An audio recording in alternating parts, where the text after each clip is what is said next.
É, eu gosto de mudar o script.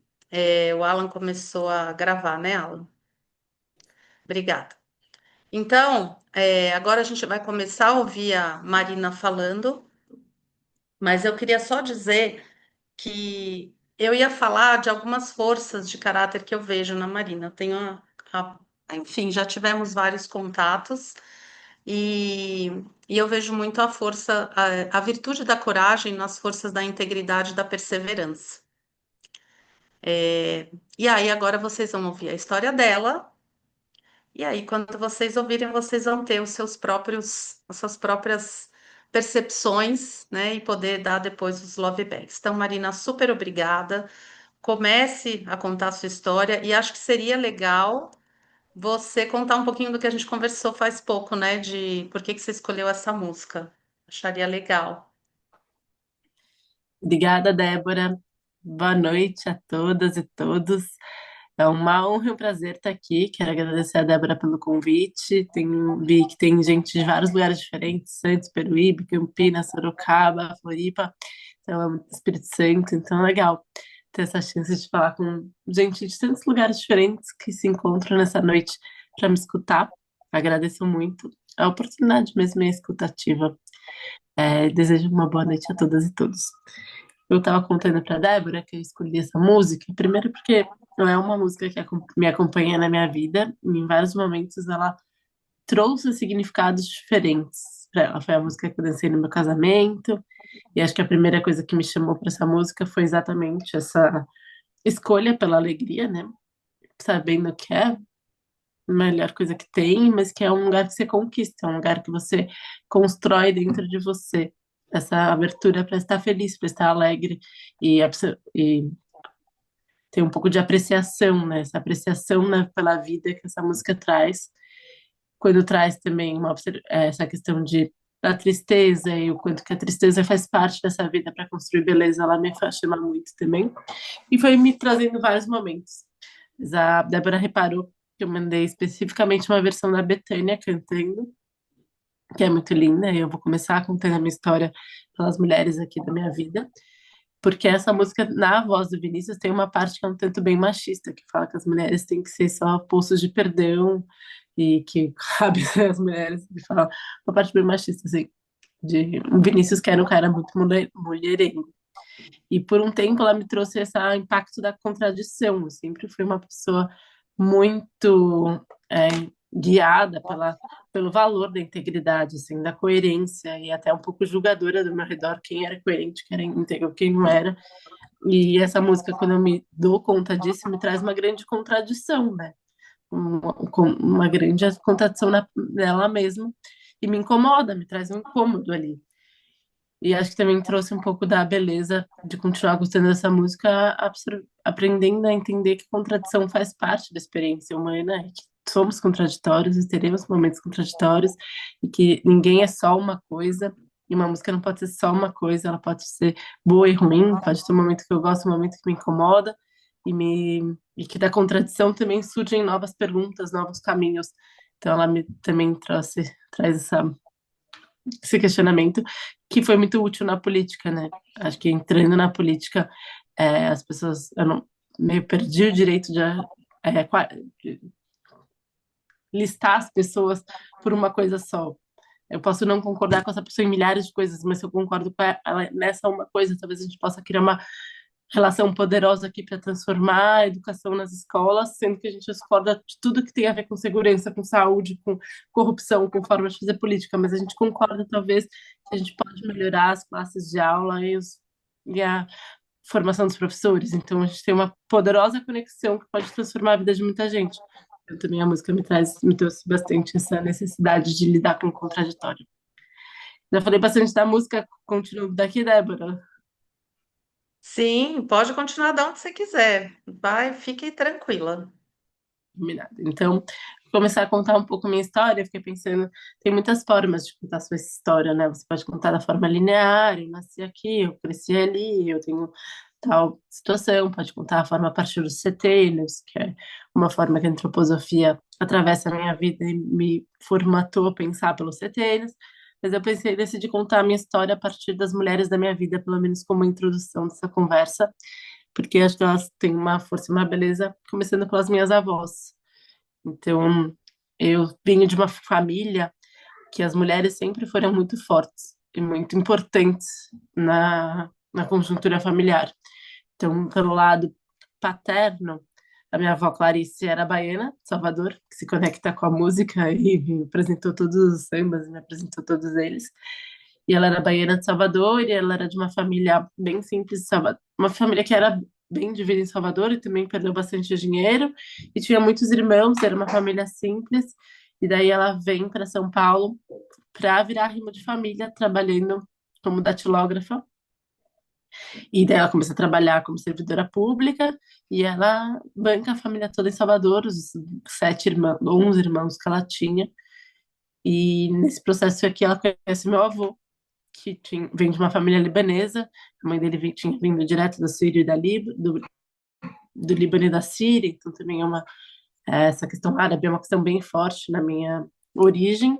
E dentro dessa construção, eles se conhecem. Meu avô tinha crescido em Goiás, numa comunidade árabe, todo mundo falava árabe lá, e ele tinha vindo para São Paulo porque para fazer exército no CPUR, se conhecem em baile, começam a namorar, e minha avó era mais velha que meu avô, 3 anos, e daí eles se casam e ficam 63 anos juntos. E a minha avó morreu, e até hoje essa é uma história bem bonita e forte. E minha avó entra numa família árabe, portanto, muito machista, né? Muito nesse controle, mas matricial também. A minha bisavó que mandava em todo mundo. Meu avô, a vida inteira, fumou escondido dela, então tinha esse lugar das mulheres muito fortes mesmo.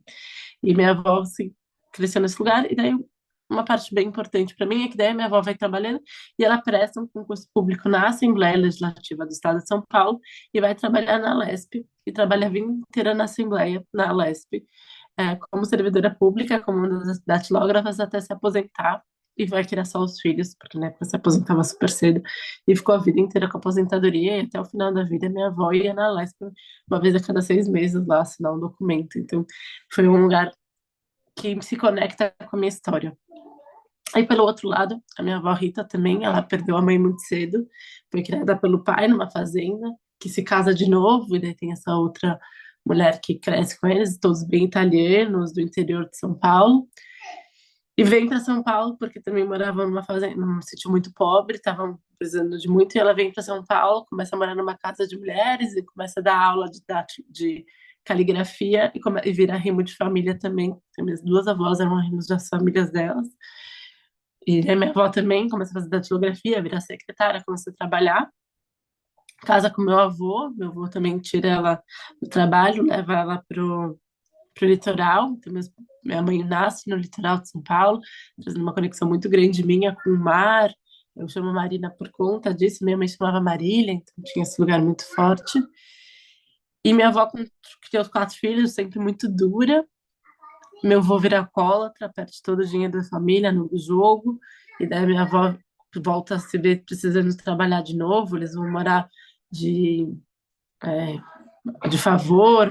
Minha mãe que estudava em escola privada, na escola batista, entrou na escola pública, todo mundo, muda muito a conjuntura da família. Então minha avó se vê obrigada a trabalhar de novo e ela vira uma das primeiras consultoras Natura, porque a Natura estava começando a vender, e ela vira uma das primeiras consultoras Natura, começa a vender Natura, começa a ajudar a sustentar a família a partir disso. Até o final da vida ela foi consultora Natura, tinha vários prêmios, a minha casa até hoje tem os prêmios da minha avó, porque o primeiro trabalho que eu tenho na vida é na Natura. Então também ela tinha certeza que eu comecei a trabalhar lá por causa dela, e era uma coisa que era muito forte. Então, assim, as histórias das minhas avós hoje sempre foram muito importantes para mim, trazer esse chão de que já foi trilhado de alguma forma, né? Nossa, então minha mãe, que eu vou contar um pouco mais pra frente da história da minha mãe, mas minha mãe é muito importante na minha vida, porque meus pais se separam quando eu tenho 6 anos, vou morar com a minha escola. Eu estudei na escola Waldorf, tive esse privilégio na vida lá na Steiner, na Zona Sul de São Paulo, e tive uma formação muito importante, tanto a partir da perspectiva da escola, em que eu cresci e sempre me desenvolvi gostando coisas coletivas, quanto da perspectiva da minha mãe. Era uma casa muito feminina, era eu, minha mãe, minha irmã e duas cachorras, cadelas. Então a gente tinha uma casa muito feminina, e isso também acho que me marca de muitas formas.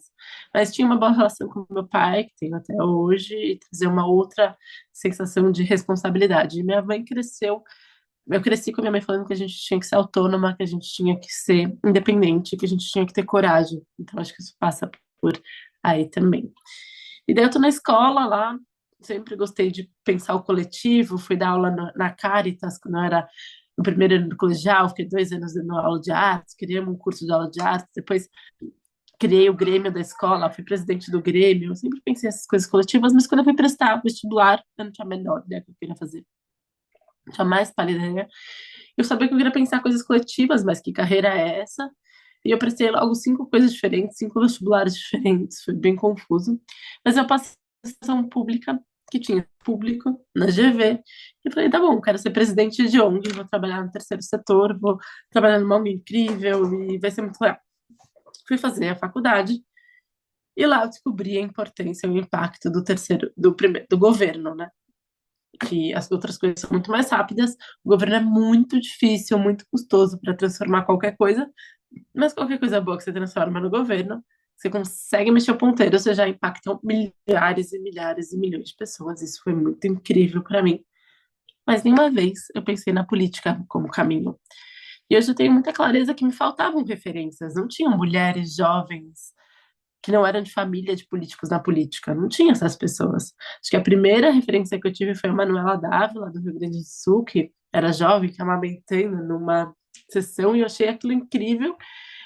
Mas nunca na faculdade ninguém me perguntou se eu queria entrar na política. Eu não aprendi o que faz partido, não aprendi como faz campanha, não aprendi o que é consciente eleitoral, não aprendi nem como se filia, e não era um caminho para mim.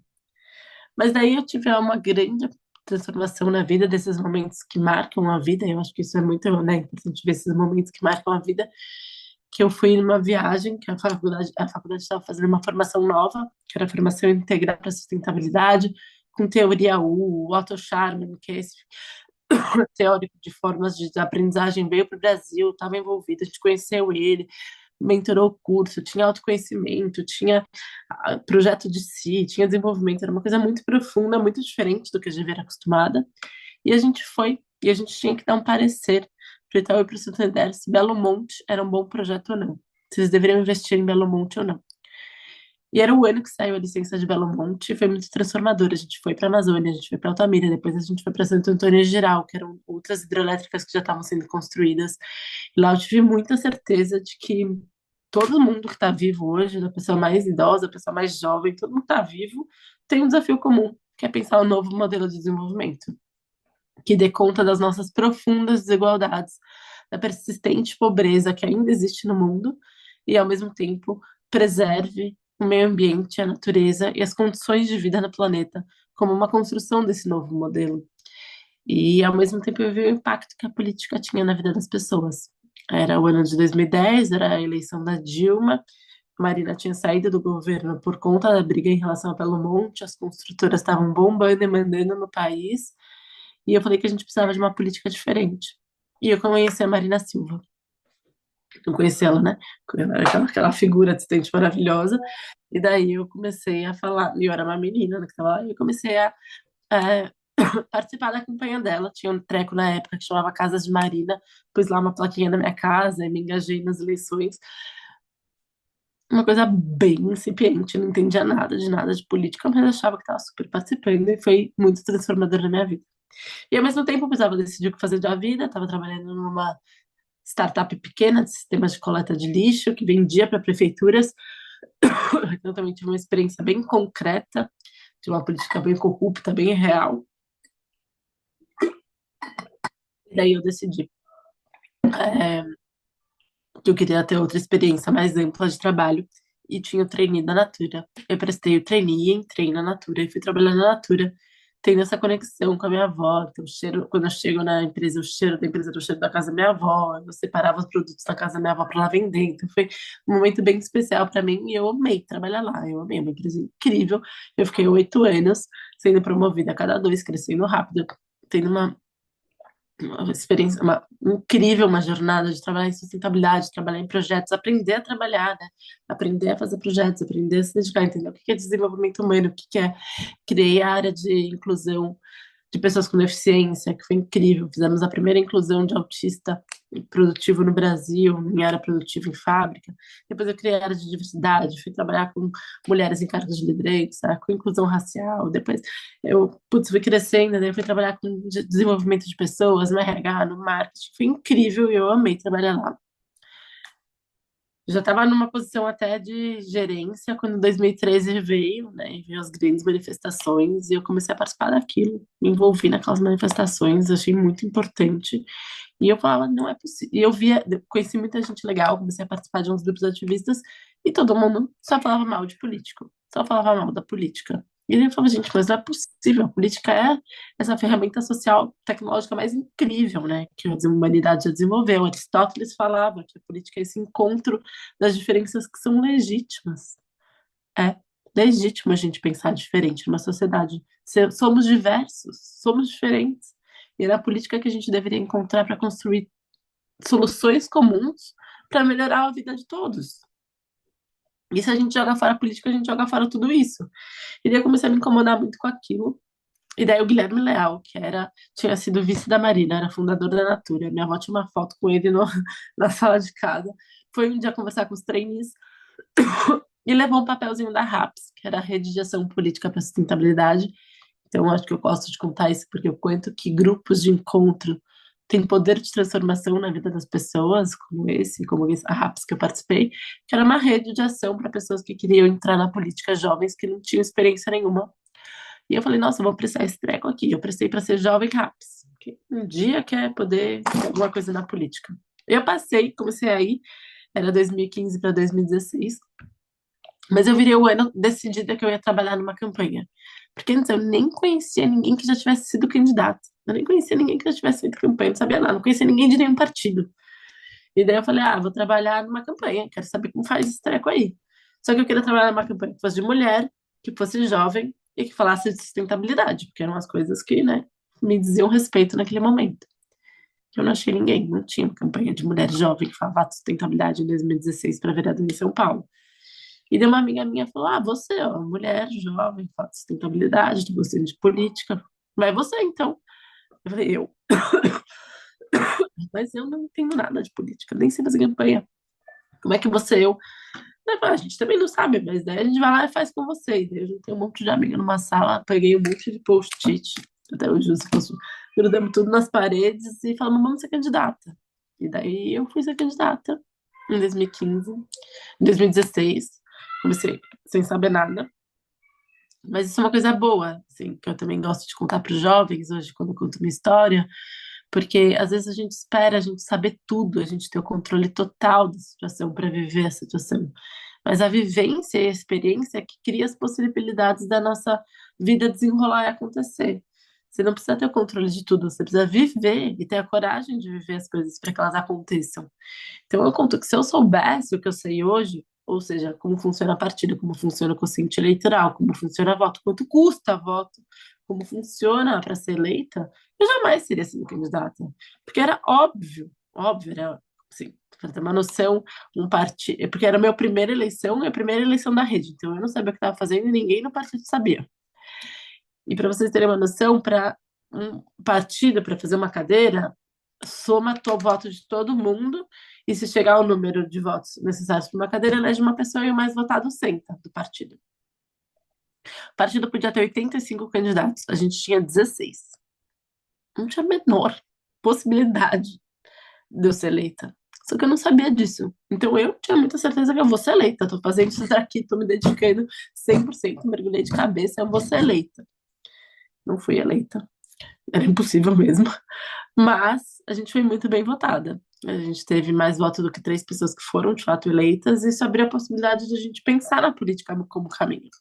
Eu tinha ganhado uma licença não remunerada da Natura, que foi uma empresa super especial que permitiu esse cenário.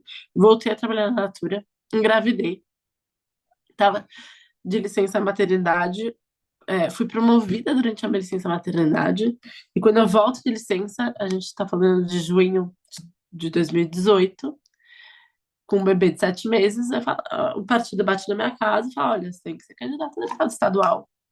As eleições são em outubro, você tem que ser candidata. Você teve 16 mil votos, você não pode não ser candidata. E eu falei: como é que eu vou ser candidata? Eu tô com um bebê no colo, tô amamentando. Não tem a menor condição. Ela falou: você não fala que a política tem que ser para todo mundo? Tem que ser para as mulheres, e tem que ser para as mulheres é, com bebês, e tem que ser para as mães, e tem que ser para as crianças. E daí eu topo ser candidata em 2016, e daí quando a Débora falou um pouco sobre essas possibilidades, do que ela tinha pensado, a coragem acho que sempre foi uma companhia durante a minha vida, porque sempre me fez ter essa disponibilidade para viver as coisas, e eu fui convidada, já depois de eleita, uma vez para ir para a Suíça, no Goetheanum, que é o Centro Antroposófico do Mundo, para falar sobre coragem com jovens. E quando eu fui, eu tive que fazer essa palestra, né? E daí, assim, eu fiquei pensando muito sobre coragem, né? Sobre esse agir com o coração. E daí eu lembrei da Mabê, que é hoje vereadora na cidade de São Paulo, maravilhosa, se não conheçam, sigam ela, mas é muito minha amiga, e ela teve trigêmeos. E ela falava, nossa, eu com os 3 bebês, e as pessoas falavam pra mim, nossa, você é mãe de trigêmeos, que coragem. E ela pensava, meu, não tem coragem nenhuma aqui, eu tenho trigêmeos, eu nasci bem, eu trigêmeos, eu sou mãe desse, o que eu ia fazer? Não quero devolver? Não tem, eu tô vivendo o que precisa devolver. Então tinha uma coisa que não é coragem, né? A coragem pressupõe uma escolha. Para você poder chamar coragem, viver, você pressupõe uma escolha de viver aquela situação. A segunda coisa é que não pode ser coragem quando você não tem outra opção. E não é coragem quando você age com imprudência. Quando você se joga numa coisa que não tem a menor chance de dar certo. Que você vai se estrepar, que você vai machucar as pessoas ao seu redor, que você vai ficar devendo, que você vai acabar com o que o meu avô fez com todo o dinheiro apostando em cavalo. Não era uma coragem, era uma imprudência. A coragem, ela pressupõe você agir com o coração de fato. Você ter a de escolha e você ter uma racional aplicada nas possibilidades daquilo dar certo.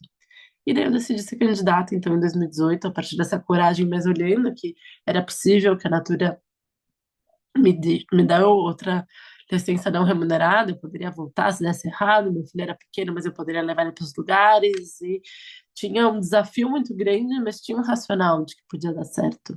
E eu fui candidata em 2018 a deputada estadual, o partido tinha zero dinheiro, era a segunda eleição com zero dinheiro desse partido, mas a gente conseguiu captar e tinha espaço para fazer as coisas, a gente criava muita coisa, e eu fui eleita deputada estadual, numa eleição bastante improvável, que meus colegas demoraram 4 anos para entender como que eu fui eleita. De onde você tem voto? Quem são suas lideranças? Eu cheguei lá, eu falei assim, qual é a sua lista de prefeitos? E eu fiquei olhando, eu nem sei do que você está falando, não tem uma lista de prefeitos, não sei quais, os prefeitos que eu acho bom, os melhores prefeitos, os prefeitos que trabalham bem com a primeira infância. Eles não, os prefeitos que deram voto. Eu falei, nenhum, não teve nenhum prefeito que trabalhou para mim. Mas quais vereadores? Eu falei, nenhum, zero, não tinha nenhum vereador trabalhando para mim. Então a gente entra na política de uma forma muito diferente, até hoje, você permanece lá de uma forma muito diferente. Acho que eu vou falar um pouco sobre, enfim,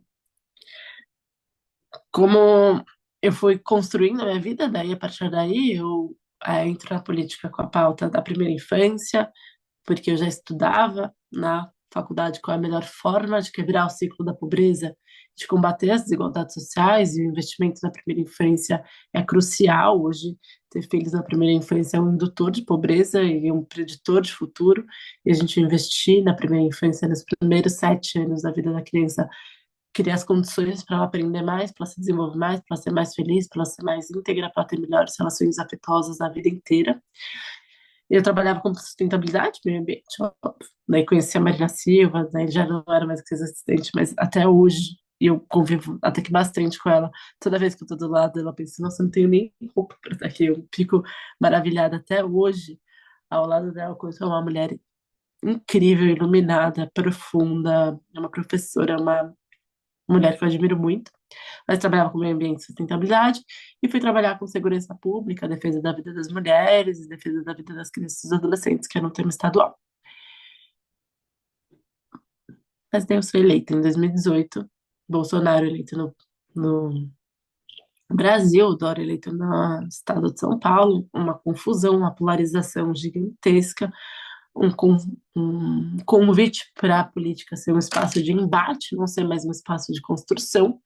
E a gente vê, né, tudo que vocês ouviram falar da Assembleia, provavelmente foi o deputado Fernando Cury que assediou a deputada Isa Pena dentro do plenário, ou o deputado Mamãe Falei, falando que as mulheres são na Ucrânia são boas porque são fáceis, um lugar muito inóspito para a gente trabalhar e que a gente tinha que tomar uma escolha. A gente ia ser de oposição, de situação, e daí eu faço essa escolha bem muito profunda pelo diálogo e pela independência. Eu ia não ia fazer parte da oposição, não ia fazer parte da situação, eu ia avaliar cada possibilidade de trabalho, cada projeto, e eu ia construir pontos de diálogo.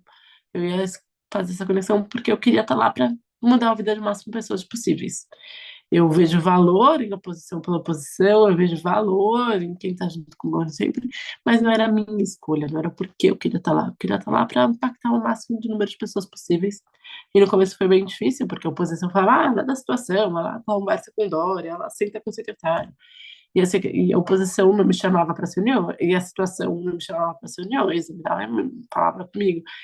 Mas a gente foi construindo a legitimidade muito concreta na consistência por esse espaço, e até e hoje, assim, a oposição falava, vai lá falar com o governo, ajuda a gente nisso, e o governo falava, vai lá falar com a oposição, vamos destravar esse projeto. A gente criou esse espaço, de fato, de ponte. Mas eu sou eleita, então, em 2018, nessa confusão toda. Tô com o meu filho lá com 8 meses, 9 meses, faz um ano.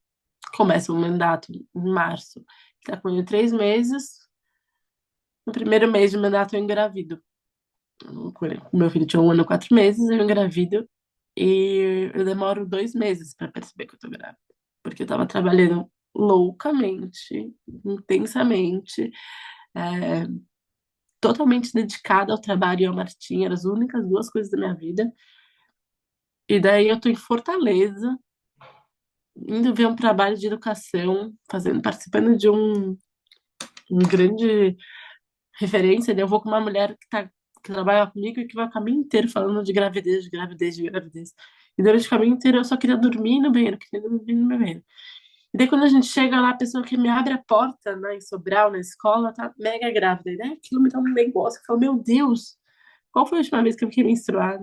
E daí, no dia seguinte, eu paro na farmácia, falo que eu esqueci minha maquiagem para comprar um batom, na verdade, eu comprei um teste, descubro que tô grávida e choro copiosamente o próximo mês inteiro, porque eu tava começando a ser deputada, queria conquistar o mundo, falei, como eu vou estar grávida agora e tal.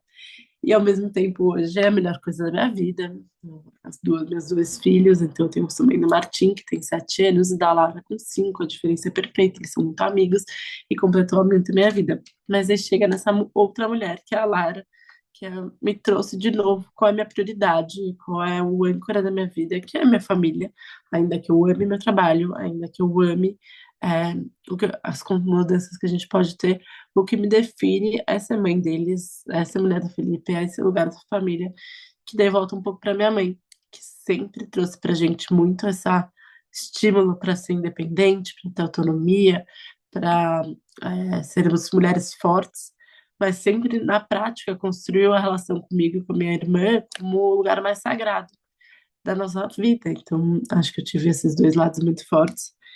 Daí minha mãe ficou doente, ela tinha câncer por bastante tempo, ela piorou muito em 2021, e daí eu perco ela em 2021, que acho que marca muito quem eu sou hoje, porque acho que era uma das figuras mais importantes da minha formação, na minha vida, na minha maternidade, na relação com os meus filhos, e hoje de dor, de luto, de um lugar que é mal desenvolvido ainda, e já faz 3 anos, e eu me emociono só de falar. Então, acho que também me compõe dentro, falar de todas as mulheres, tem esse lugar que essa experiência me trouxe. Foi o ano mais difícil da minha vida, porque era 2021, julho, pós-pandemia, um caos, minha filha super pequena. Em julho, a minha chefe de gabinete, que era a Marina Braguete, que hoje é vereadora, que é minha amiga maravilhosa, ela pede demissão para que ela. Enfim, que ela não pede demissão, ela é convidada para assumir uma coisa muito mais legal no governo. Eu que levo o convite para ela, faço isso, mas ela sai. Ela sai, ao sair a gente fica sem ninguém, a minha mãe começa a piorar muito, eu perco minha mãe no final do ano. Em 2020, ela morre em dezembro, 2022, em janeiro, já é ano eleitoral. E eu tenho que ser candidata. Então, é o momento mais difícil da minha vida. Eu estava absolutamente destruída, sem alguém para trabalhar comigo do meu lado, sem alguém firme. Contrato uma chefe de gabinete que é tudo errado, um desastre, vira um caos. E preciso bancar uma eleição, preciso bancar uma reeleição, preciso captar recursos, preciso trabalhar loucamente. E eu tenho todo mundo falando que eu não vou ser reeleita. Todos meus colegas falando, foi legal te conhecer, você trabalhou bem, mas né, você continua não tendo uma lista de prefeitos, continua não tendo ninguém para um vereador, é, ninguém vai te eleger e, putz, foi legal.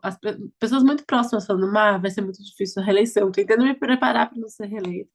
E daí eu trabalho loucamente com dois filhos super pequenos. Minha filha tinha 2 anos, o Martim tinha 3, então tinha 4 e 2. Eu sou super presente como mãe, mantenho-os na escola, busco e trabalho loucamente. E acabo o ano de 2022 reeleita, com o dobro de votos, que foi ótimo. Cheguei numa conquista, meus filhos muito bem, mas eu chego exausta, tanto quanto destruída. E daí eu vou para um novo mandato agora, que é um mandato um pouco dessa transição entre tudo muito novo, muita energia, muita intensidade, muita dor, muita coisa, para um mandato mais consolidado, em que a gente já conhece as coisas, que a gente já sabe como funciona, que eu me dou tempos maiores de cura, que eu encontro outra pessoa maravilhosa para trabalhar do meu lado por um tempo. Então tem sido essa transição, que foi muito bom, culminando nesse ano, que a gente teve a oportunidade de passar 3 meses fora, com a família, estudando, então, como se fosse uma pausa, porque ainda estou nesse momento de reconexão e de me descobrir nesse novo papel, esse novo papel de não ter mãe, esse novo papel entre ter filhos maiores, esse novo papel que vivo com constantes perguntas, né, nesse sentido, porque o ano que vem já tem eleições de novo, e daí tem essa questão que é um trabalho que me demanda 100% de entrega e dedicação, e eu acho que uma responsabilidade de honrar cada voto que eu tive 85 mil votos, então honrar cada um desses votos é uma responsabilidade, então eu sou muito dedicada, eu trabalho todos os dias, trabalho no fim de semana, trabalho muito, quando eu não estou trabalhando, eu estou muito presente com meus filhos, então eu tenho essas duas prioridades, o que significa que muitas outras coisas caem no caminhão, mas ao mesmo tempo é uma dificuldade de não me definir pelo meu trabalho, não me definir quem eu sou por ser deputada estadual. Porque diferente de se você é médico, psicóloga, arquiteta, que você pode perder os trabalhos, mudar de consultório, mudar de cidade, mas você vai continuar sendo psicóloga, você pode continuar de novo. Ser político depende do voto, que é uma coisa volátil, que muda e muito incerta a cada 4 anos, que demanda muita energia para você ter, e que eu não quero que seja a única coisa que me defina. Porque eu posso perder uma eleição, eu posso provavelmente perder a próxima. É possível. Na próxima eleição, eu estou me preparando para ser candidata a deputada federal, que eu preciso de 120 mil votos. Um voto que eu não tenho nenhum, porque todos os votos que eu tive eram para estadual. Muita gente que vai votar estadual já tem voto federal. Então, eu vivo um pouco esse espaço hoje de muita dedicação, querer muito uma coisa, ter uma entrega muito grande, mas também a busca por não me definir por isso e por ser outras pessoas, ser outros papéis, ter outras leituras de mim mesma que não dependem disso, porque de fato pode ser que eu não seja. E eu vou continuar sendo a Marina, vou continuar sendo filha da Marília, irmã da Andréa, mãe da Lara e do Martim, neta da dona Rita e neta da dona Clarice. Então, eu acho que esses 2 momentos que eu vivo, mas com muita alegria também, no sentido de voltar para a música para terminar aqui o rolê da história, porque acho que a música traz muito essa alegria na presença, e eu me sinto hoje muito grata e muito privilegiada por ter as possibilidades que eu tenho e de dedicação, de felicidade, e de essa sensação que tem tristeza, que tem luto, que tem dificuldade, que tem sofrimento, que tem gripe, que tem várias coisas, mas que tem muita alegria por poder viver tudo isso. Eu sou casada com o Felipe, a gente está casado há 11 anos, a gente está junto há 19 anos, então esse ano eu faço uma curva na minha vida. Eu comecei a namorar com ele com 19 anos, então eu tô o mesmo tempo com eles do que eu vivi da vida sem ele. E acho que ele também é sempre um parceiro nessa construção de estarmos felizes com o que temos e sermos gratos pela vida. E acho que esse é um elemento que nos traz muita força e muita alegria, porque no fundo viver é bem legal. Respira um pouco. Eu falo Nossa, eu tô rápido, aqui. falar devagar em algumas partes, mas a verdade é que quando eu me empolgo, eu falo rápido. Olha, eu tô aqui absorvendo a intensidade da sua história. Muita coisa eu não sabia, muita coisa eu não sabia. E, e eu fiquei pensando nisso que você falou. Ah, quem é psicólogo, quem é médico, quem é não sei o que, continua sendo, mas quem é político, né? Eu acho que você é quem você é, e assim, eu achei tão lindo, né? Você tem essa questão mesmo de construir pontes, né? Você constrói pontes. E você vai fazer isso onde você estiver. Você fez isso antes da política, e você faz na política. Talvez eu espero que você continue na política. Eu egoisticamente espero, bem egoisticamente, né? Porque, nossa, me faltou até um pouco de ar ouvindo assim a intensidade do que é mesmo a sua rotina, as suas escolhas, enfim. Mas eu não quero ocupar muito, porque aqui agora é espaço de todos. Eu acho que seria legal, as pessoas fazerem as perguntas. Tudo bem se é assim? Claro, é um Então, prazer. quem vai ser a corajoso, ó, falando da coragem, quem vai ser o corajoso que vai fazer a primeiro comentário e pergunta para Marina? Se ninguém for corajoso, eu tenho certeza que o Alan vai fazer, mas é melhor outras pessoas. Ó, eu tenho uma sugestão. Faz aí, pensa um minuto, eu só vou suar o nariz, já vem. Tá bom, isso, vai lá. E aí, pessoal, coragem, coragem aí para perguntar, para fazer os love backs, o que vocês sentiram ouvindo, né? O que despertou em cada um. Dorothy, você tá ouvindo, né, Dorothy? Você conseguiu ouvir? Você tá sem o microfone. Você tá sem o microfone. Teu microfone tá desligado. Eu disse, eu estou A ouvindo, Lúcia já levantou.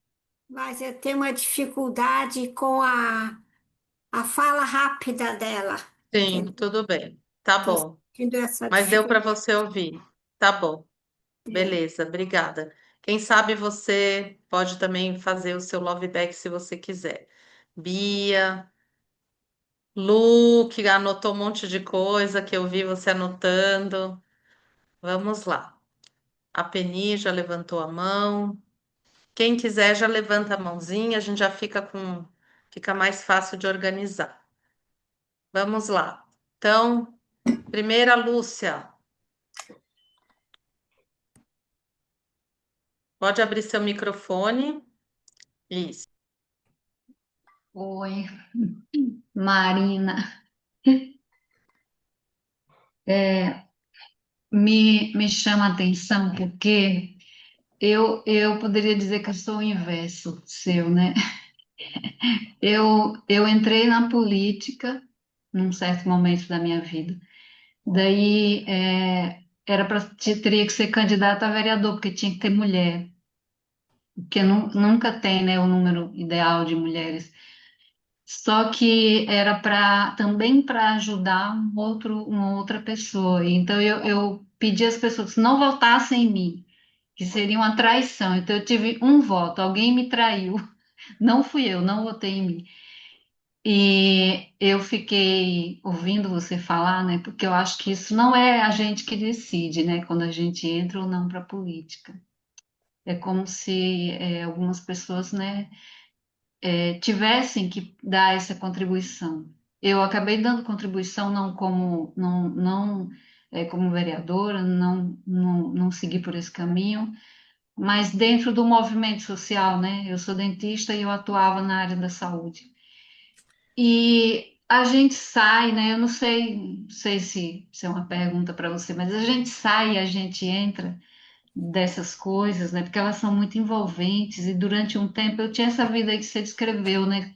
Que você praticamente não tem uma vida sua, você vai desmarcando os horários do consultório porque tem uma greve, porque tem uma manifestação pública, você tem que ir e tal, então você vai perdendo. E em um certo momento eu comecei a achar que isso não tinha mais nada a ver e eu acabei começando a desmanchar esses vínculos. Então, eu ainda tenho uma ação social, mas não desse tipo, não modelada, né, como um vereador, como um ativista político e tal. Eu vou sempre agindo e realmente é difícil você, como mãe, no caso eu nem tive companheiro nem filhos, né, mas como mãe ainda, e você com essa ligação toda com a família. Eu vou dizer uma coisa aqui, tomara que Débora não fique chateada, mas assim, eu penso que você contribuiria, sabe? Se você sai desse sistema e pela sua fala, você tem grande profundidade, grande conhecimento. Então, se você entra para uma outra dimensão em que você não precise depender do tal do voto, e você possa desenvolver um trabalho muito bom, né? Como você parece que ensaiou em alguns momentos, aí depois isso lhe arrebata e levam, né? Eu tinha um colega que era estudante de medicina e o partido, ele era do Partido Comunista na época, do Brasil, né? PCdoB. Ele teve que deixar a medicina para seguir, sabe? Porque o partido precisava dele e ele tinha, né, tinha capacidade. Ele se tornou prefeito daqui da nossa cidade. E por muito tempo ele está saindo praticamente agora. Então, e esse negócio é como se fosse aquela cachaça que nunca larga a gente, né? Então você tem que fazer realmente sua escolha. Eu acho que você tem potencial tanto para ficar e fazer um bom, né, um bom trabalho, mas também escolher outros caminhos, outras vias. E isso é muito, muito, muito importante para as pessoas. Eu acho que isso aí, para mim, ficou muito visível na sua fala. Você Obrigada, Lúcia. Obrigada, obrigada pelo seu depoimento que vem aí da sua experiência. Marina, quer comentar? Primeiro, obrigada, Lúcia. Acho que tudo que vem tem um motivo para vir também, então vou pensar, refletir com certeza. É, Mas também eu sei que a política para mim não vai ser para sempre, mas nesse momento é um lugar que eu escolho estar. Eu escolho servir nesse lugar porque entendo que eu tenho uma condição de estar aqui e estar lá ocupa um espaço que pode ser melhor, a política pode ser melhor. Então eu ainda escolho estar aqui, mas sabendo que isso não pode me definir única e exclusivamente. Obrigada, obrigada, Lúcia. Agora, Penny.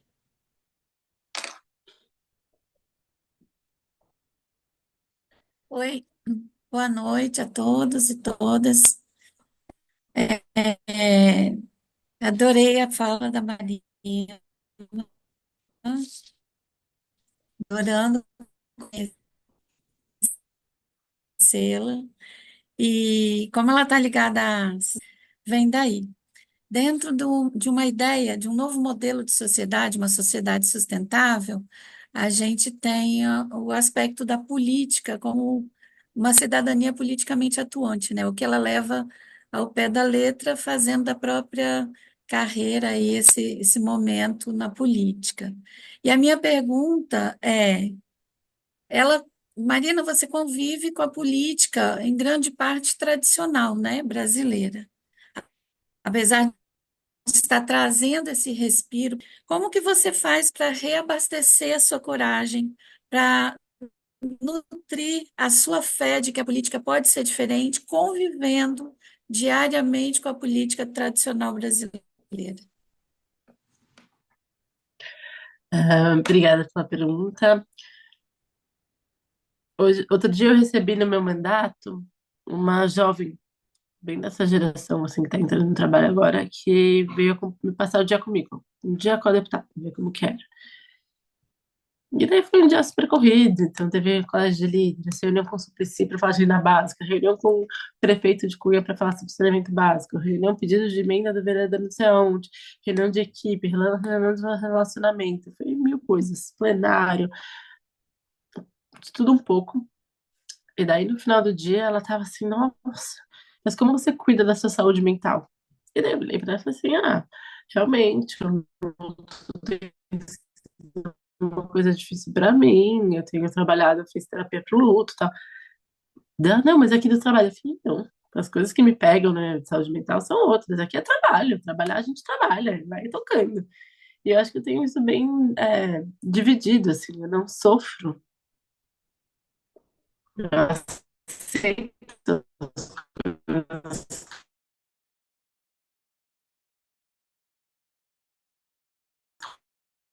como ela pode melhorar, e o que eu posso encontrar de bom naquele. Acho que foi a parte que eu falei da música. O que que a gente pode fazer junto que pode ser bom para alguém? Porque eu estar aqui é um privilégio, uma honra estar ocupando esse espaço e eu posso mudar a vida de alguém. Eu não vou gastar esse tempo aqui julgando esse cara,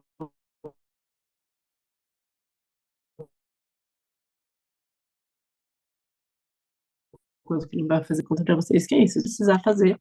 E eu não levo esse sofrimento pra cá. Até não sei se recentemente vocês viram que as deputadas estaduais foram ameaçadas, todas de morte, a gente recebeu um e-mail horroroso. Nem isso me pega muito. Tipo, sim, acontece, volta e meia acontece, é sempre um louco na internet. Não, não é uma coisa que me tira o sono. Então, eu acho que tem essa bem essa divisão.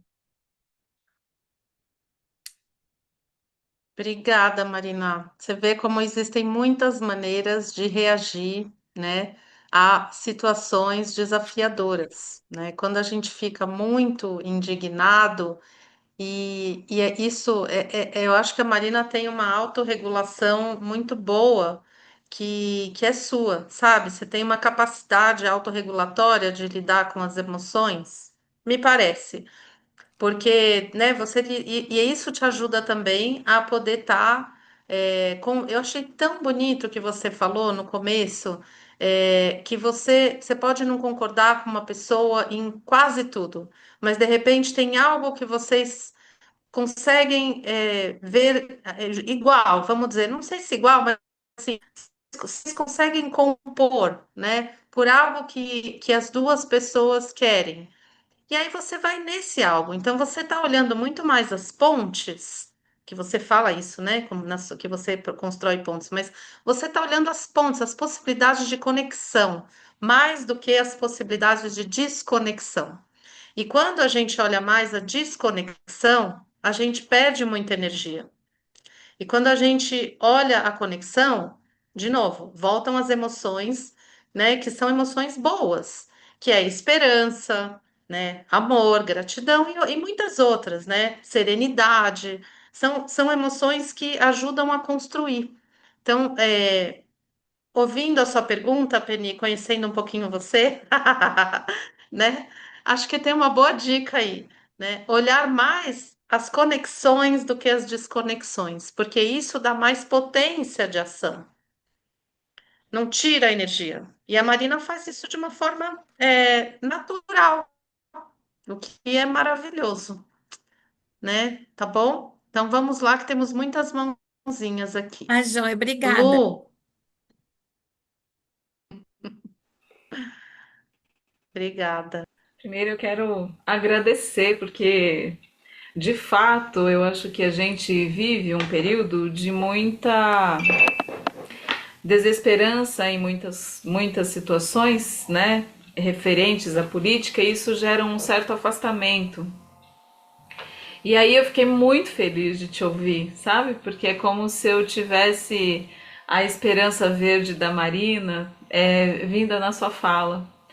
E eu anotei um monte de coisas, eu desenhei um monte de coisas, porque conversa muito com essa minha busca, até como profissional, como professora, de ter encontrado a pedagogia Waldorf e ver como é que eu fico imaginando você cultivando coragem no goetheano, mas você cultiva a sua coragem no cotidiano, e você faz essas escolhas. Aí a imagem que veio é como se você tivesse que escolher feijão e você vai escolhendo os melhores feijões para poder ter esse sustento no coletivo.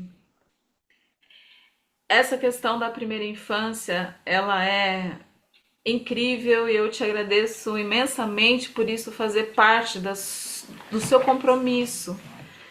Porque, como professora, o que eu vivi vendo o que acontece, principalmente na educação pública, é que esses primeiros 7 anos são como uma avalanche. Enquanto que, se a gente pudesse cuidar desses primeiros 7 anos, talvez a gente tivesse cultivadores de coragem muito mais firmes e esperançosos da vida, né? Então, foi assim, eu te ouvi e foi uma floresta de esperança, assim, sabe? De que existe dentro desse lugar inóspito, que para mim ele parece como um deserto, mas que tem verde. E aí, tem alguém que consegue ainda trazer o mar para isso. Tem um frescor. Acho que tem muito trabalho, mas como é bonito você mostrar que isso é trabalho e que isso não restringe o muito maior do mar de Marina que você é, né? Então isso me deu uma esperança imensa e uma felicidade imensa por isso ser trazido por uma mulher que tem filhos e que cultiva esses filhos junto com todo esse trabalho. Então, a minha fala mesmo é muito mais de agradecimento e de me sentir esperançada com o seu trabalho, tá? É isso. E é claro que eu tenho que dizer que eu sou muito feliz por você ter trabalhado numa inclusão de uma pessoa autista, porque isso é demais. Obrigada, Lu. Eu tava esperando você falar essa parte, Lu. É, obrigada, Lu. A Lu sempre fala poeticamente, a gente adora ouvir sempre os pensamentos e as palavras, né, Heitor? O Heitor tá sempre junto. Muito bem, Silvia, depois Beth, depois Bia.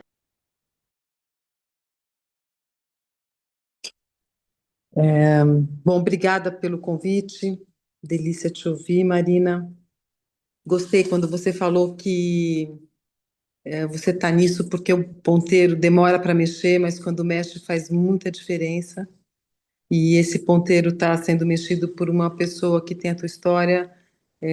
Para mim, mexe na direção certa, na direção que a gente precisa que seja mexido. Espero que você encontre força, esperança, paixão e que esse bichinho que te picou, né, te sustente aí por esse caminho por um longo tempo, porque a gente precisa desse olhar, né? Eu acho que o olhar que você traz para mim é muito significativo. Então, primeiro, gratidão mesmo, né, pelo trabalho da Débora e de trazer pessoas assim e pelo que você está construindo. A minha pergunta, né, que te escutando, para mim tem um quê de espiritualidade também. Não sei se você falou muito de ancestralidade, né? Então eu fiquei com uma questão entre ancestralidade, se é uma força poderosa de potência e de proteção, né? Ou se tem além da ancestralidade mais alguma coisa de espiritualidade que você pudesse, se puder, compartilhar. Porque me veio como algo muito presente e eu queria saber se é consciente, né? Isso ou se acontece naturalmente para você.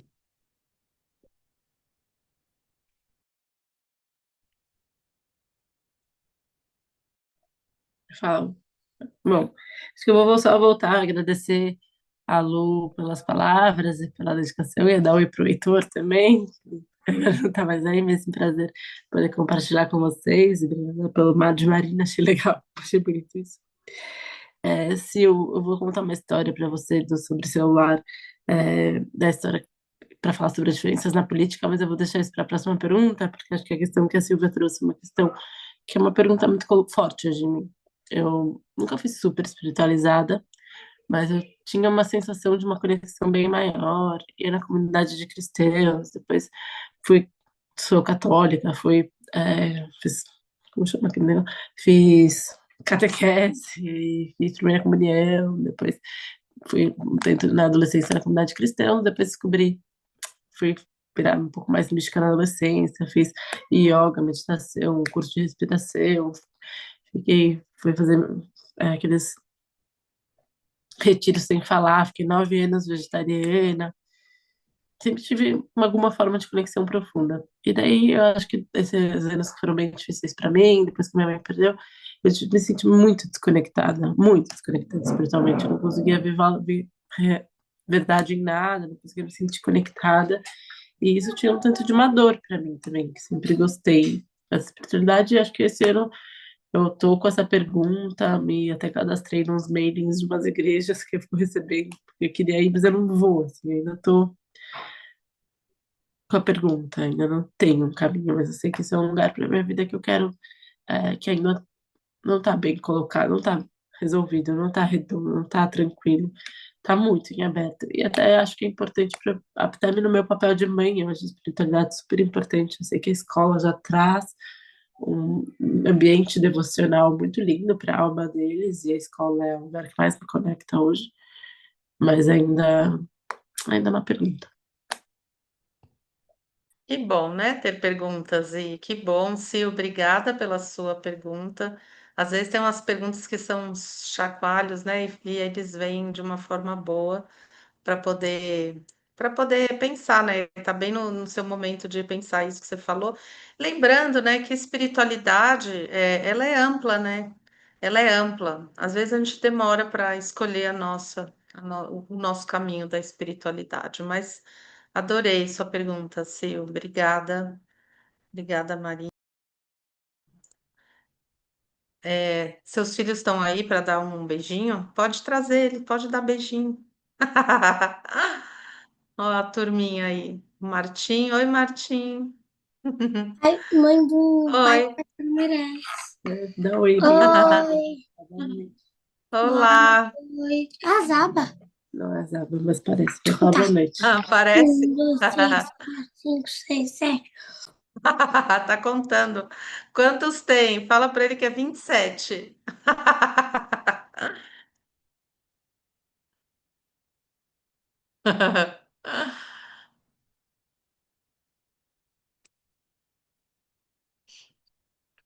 A próxima, então, é a Beth e depois a Bia, tá? Talvez dê para mais uma pessoa.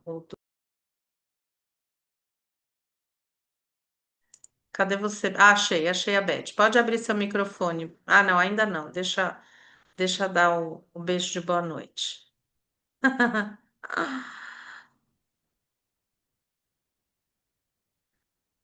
Quando puder, você fala, Marina. A gente fica aqui de boa.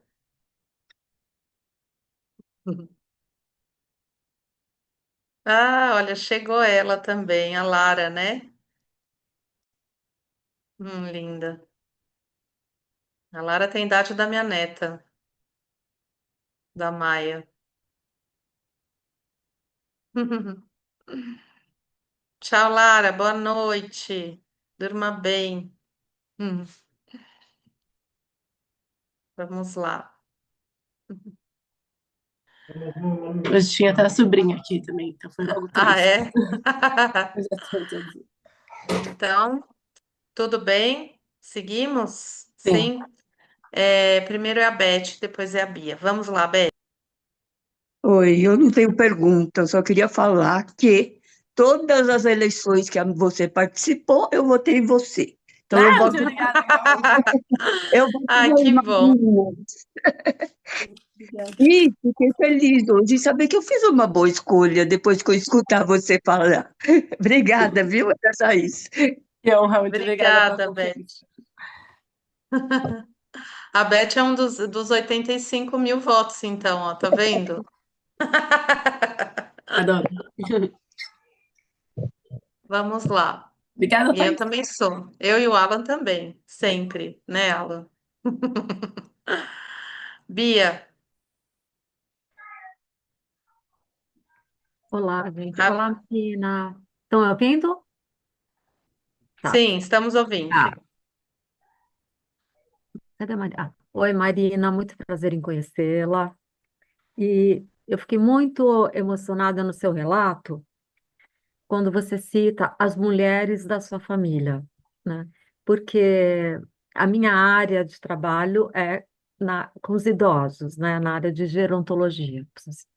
E eu fiquei pensando muito na minha história, né? E, e você também comentou sobre a coragem, né? Eu queria entender melhor o que que é essa coragem na política, né? O que que você conquista através dessa coragem e o que você diria para outras mulheres, né? Que querem se engajar, né? Qual a sua mensagem, sabe? Às vezes eu acho, será que se o mundo fosse liderado por mulheres, será que seria realmente, poderia ser diferente? Eu acho que sim, tá? Então, é um pouco isso. Não sei se eu fiz algumas pinceladas, mas Obrigada, Bia. tá? Eu tenho certeza absoluta que se o mundo fosse mais. Não precisava ser 100% liderado, mas se fosse um pouco mais equilibrado, a gente teria muito menos guerra, a gente seria muito mais produtivo em resolver os problemas, seria muito mais cooperativo, eu não tenho a menor dúvida. É, mas a gente está bem longe de lá, isso ainda, né? A gente aqui no Brasil, a gente é 17% do Congresso Nacional, 22% da Assembleia, e todos os verdadeiros cargos de poder, presidente da casa, presidente das comissões, ainda se trancam numa porta decidem tomando uísque entre poucos homens. Então, ainda temos um longo caminho. Mas o que é a coragem para mim na política tem um pouco a ver de estar assim, disponível, estar aberta para coragem, de estar na política. Acho que já é muita essa intenção, dessa abertura pro difícil, pro diferente, pro fazer diferente do que as pessoas estão fazendo, do que as pessoas fazem constantemente. Mas eu vou contar uma história que acho que daí responde. É, eu tô anotando os nomes para não me perder aqui, mas é isso que eu espero. Ah, a Silvia, a Silvia, a primeira que fala sobre um pouco esse do diferente, que assim, a gente proibiu o celular nas escolas no ano passado. Eu acho que foi uma contribuição muito significativa, que deu uma contribuição para o Brasil, que depois virou lei nacional, porque os nossos jovens e adolescentes estão perdendo a capacidade de aprender, de prestar atenção, problemas de saúde mental, problemas de bullying online, violência, exposição à violência e problemas graves de desigualdade social, porque a gente tinha todas as escolas de elite caminhando para proibir o celular e as escolas públicas um espaço muito difícil para os professores conseguirem dar qualquer aula. Então a gente colocou isso como uma prioridade e a gente foi construindo durante o ano. São Paulo foi o primeiro estado. Mas na hora que eu coloquei o projeto de lei, eu queria que ele fosse um projeto de lei mais forte, que ele tivesse mais movimentos na sociedade impulsionando. E daí eu fui lá e convidei a professora Bebel, que é do PT, super ativista, do Sindicato dos Professores, para ser coautora. Convidei o Lucas Bove, que fala da educação, fala desse espaço de educação como um espaço importante, está na Comissão de Educação, mas é tipo melhor amigo do Bolsonaro, tá em todas as fotos com o Bolsonaro, super bolsonarista. Para ser coautores. Eu convidei os dois para serem coautores, os dois aceitaram, depois eles viram que o outro também era coautor, falaram, você me fez estar num projeto com ele, você me fez estar num projeto com ela, me zoar. Reclamaram um pouco, mas aceitaram, e a gente tinha lá um projeto amplo, que tinha PL, PT, eu na rede liderando com mais força. Aí no dia seguinte, me explode na mídia uma denúncia de que esse Lucas batia na ex-mulher. E a ex-mulher era uma influencer com 2 milhões de seguidores, super famosa no mundo da internet, e isso virou um caos na internet de que ele batia na mulher e que ela estava acusando ele, um processo gigantesco. E ele começa a falar que ela é uma louca mentirosa, que isso não aconteceu, um show de violência para todos os lados. E daí ficou numa situação muito complicada, porque eu não podia estar num projeto que era eu e a Bebel e ele, com esse nível de repercussão que ia ter, e ao mesmo tempo eu não podia falar, Lucas, eu vou te tirar daqui, porque ele era próximo do secretário, um brother do Tarcísio, que se a gente tirasse ele e ele ficasse bravo, o projeto nunca ia ser censurado, nunca ia virar verdade, a gente nunca ia tirar o celular das escolas. O que eu fazia? O que eu fazia? Daí eu fui lá, falei, vamos convidar todos os deputados para ser coautor. Daí ele vai ser também, mas vai ser um em muitos, vai estar diluído e a gente vai ter mais força ainda. Eu passei o dia ligando para deputados. Esse é um projeto muito importante, convencendo um por um a virarem coautor. E um dia a gente tinha 54 autores do projeto. E daí a gente resolveu o problema e diluiu. Eu acho que essa é uma forma de é, lidar com as diferenças, né? Ela perguntou como lidar com as diferenças, pensar a estratégia sem perder do foco o que a gente quer fazer. A gente queria que os alunos voltassem a poder aprender. E era nesse o nosso foco, não perder esses nortes, não perder essas possibilidades de clareza do que a gente está fazendo. E daí eu acho que isso tem a ver com coragem também, que é a coragem de fazer diferente, coragem de ousar quando ninguém ousou, coragem de realmente ocupar esse espaço. Jogada de mestre. Olha, impressionante. Eu acho esse exemplo, né, Alan? É assim, é incrível. Porque veja, é, a gente não pode perder a visão do que é o mais importante, né? A Marina trouxe isso muito claro. O importante era aprovar esse projeto. Não, não era aprovar o projeto. O mais importante é a educação das crianças, né? É melhorar as condições de aprendizado delas e a coisa com os celulares estavam causando problema. Então, isso é o número um. Esse é o mote. Como chegar lá de uma forma honesta, né? Porque também não é assim, os fins justificam os meios, pelo menos, né? Como fazer isso? E aí trazer esse exemplo, né, de que eram dois e a Marina, três. Aí fica muito no holofote, né? Na hora que chama todo mundo, dilui, pronto. Foi um. Então, assim, maravilhoso. Veja como existe a criatividade. Eu acho que você também tem criatividade, força alta, porque precisa ter muita criatividade para poder, numa hora de tensão, né? É uma hora que você tá lá no ferro e fogo, né? Não é assim que você teve um tempo enorme para poder ver o que fazer e tudo. Então, viu, Penny? Olha só, viu? Bons exemplos para você levar para sua mente. Lu, a gente ainda tem mais 10 minutinhos. Eu não vou resistir, porque essa imagem da diluição e do mar de Marina está no nome dela, e de conseguir fazer essa articulação foi incrível. É o que o mar faz.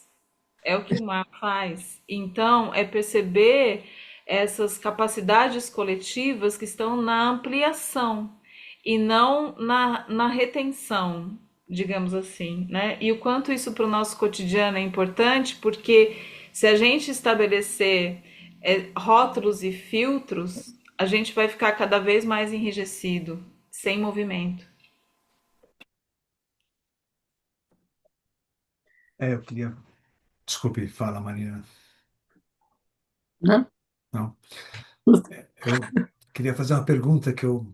Enfim, primeiro eu queria dizer que uma das cenas. Eu tive o privilégio de acompanhar a Marina nesse caminho dela, né? Mas uma das cenas talvez mais lindas que eu vi foi em 2019, na Assembleia da ONU em Nova York. A Marina Elô falou na Universidade de Nova York, né? E a Marina Silva estava assistindo ela falar, estava a Tabata também, tinha outras pessoas falando. E normalmente a Marina Silva recebe um monte de informações à torta direito, né, para poder resolver as coisas, né? E não, ela não queria ninguém falando, ninguém, ela queria ouvir, ficar ali diante da Marina Elô e assim, eu sei o quanto era importante para ela tá ali reverenciando. Ela estava vendo você no futuro, desde o início ela via você no futuro, né? Então, estamos falando de uma coisa que aconteceu, sei lá, 6 anos atrás. E aí a pergunta que eu queria te fazer é assim: a política sempre foi um local onde a gente fala, isso aqui não é para mim, isso aqui é para quem é corrupto, para quem é isso. Não tinha um de nós entrando na política. A gente sempre sentiu isso. E a RAPS, de alguma forma, foi o início de gerar um de nós entrando na política, né? Então, eu queria te perguntar, que você foi uma das pioneiras, se não a pioneira, como é que é um de nós estar na política? Eu acho que é muita pretensão minha falar por um grupo tão diverso e tantas pessoas incríveis, acho que se dedicando, e eu volto aqui para falar da Lúcia, porque eu acho muito importante a política. Eu gosto muito de estar na política. Eu acho que precisa de mais de nós, né? De pessoas que querem transformar e pensar esse espaço na política. E eu acho que a gente precisa sim ocupar esse espaço, lutar por ele, disputar ele. Mas ele não é o único, e ele não pode nunca ser o único, porque uma sociedade ela é mais viva e mais forte quando a gente tem milhares de formas de contribuir para um coletivo, para fortalecer a vida melhor para todos nós. E se em algum momento a gente depende única e exclusivamente da política, a gente perde muitas oportunidades de fazer uma transformação muito maior, porque a política ela é limitada em si, ela tem muita potência, mas ela não vai resolver tudo isso. A gente não vai ter nunca um presidente que vai resolver todos os nossos problemas, a gente nunca vai ter um congresso que vai resolver todos os nossos problemas. Então eu vejo muito esse espaço esse dual, esse contraditório, de que sim, é muito importante a gente disputar mais a política. Quem gostar, disputem, vão, procurem, não sejam corajosos de ser, tipo, você candidata e pronto, mas se você se for um chamado, construa essa candidatura para que ela seja realmente possível, troque, aprenda. Se não, faça campanha para alguém bom, se envolve nas eleições. A gente tem muito medo de falar de política, a gente tem muito medo de falar de política para quem a gente gosta. Eu tenho pessoas que gostam muitíssimo de mim, que a gente é muito próximo, mas não falam de mim nos lugares para falar, mas é melhor a gente não falar de política. E se a gente não disputar esse espaço, ele vai continuar sendo ruim. Então, se envolvam na política, sim, é importante, a gente precisa disputar esse espaço, mas ele não é o único. Tudo que a gente constrói para uma sociedade melhor também é político e a gente não pode perder isso de vista, porque o potencial de transformação é muito maior quando todos nós nos vemos como células atuantes de um mundo melhor onde que a gente estiver.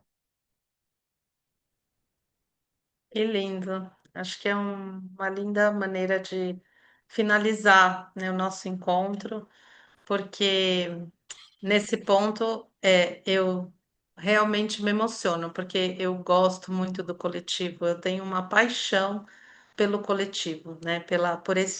Por exemplo, o que a gente fez aqui. Cada um viu de uma forma completamente diferente, né? Pela sua experiência, pela sua trajetória. Então, né, uma pessoa olhou mais a parte de educação, a outra olhou mais a questão da política, dos conflitos. Enfim, foram muitas leituras, né? E é isso, essa que é a beleza, a gente poder olhar de todas essas formas. E você trouxe um exemplo, uma hora, né, de toda a complexidade, que isso sirva, né, como um manto para que a gente leve isso para o nosso dia a dia, para a gente não simplificar a complexidade que é tomar algumas decisões. Você vê quando você contou do projeto de lei, são tantas nuances, a gente não fica sabendo. A gente não tem a menor ideia, a gente sabe um pedacinho. E aí a gente sabe um pedacinho e a gente já constrói a história e já fala isso sim, isso não, aquilo sim, aquilo não. A gente não sabe. Então, ter humildade, né, e ter a abertura de ver uma situação de muitas perspectivas, de muitos lugares. Saber quem a gente é, né? Autoconhecimento é muito importante. Saber qual é o nosso caminho. A Marina tá no caminho que ela está escolhendo. E ela sabe que hoje é uma coisa, amanhã pode ser outra, mas como é importante a gente saber a que a gente veio, o que que a gente está querendo e pode mudar. Não precisa ser um caminho que a gente escolhe pro resto da vida a mesma coisa. A vida muda, a gente muda, né? Mas enfim, eu acho que a Marina trouxe assim com muita clareza, com muita verdade, né, a história, pedaço. Achei muito lindo começar pelas avós também, né? E como a Bia falou, e acho que a gente sai daqui muito inspirado, com muitas aberturas, com muitas coisas que a gente pode transformar dentro da nossa maneira, né, de olhar para o mundo.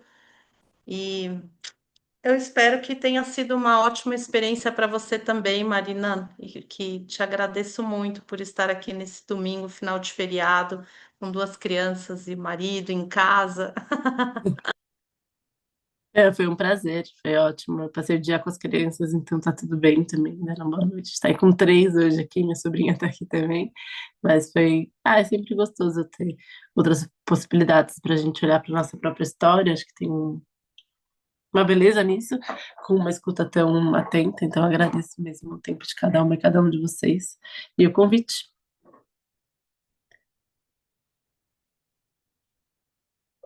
Ok. Então, olha, acho que terminamos aqui, né? Depois a gente vai. Muito obrigada a todas que estiveram aqui, ao Alan que também esteve para me ajudar.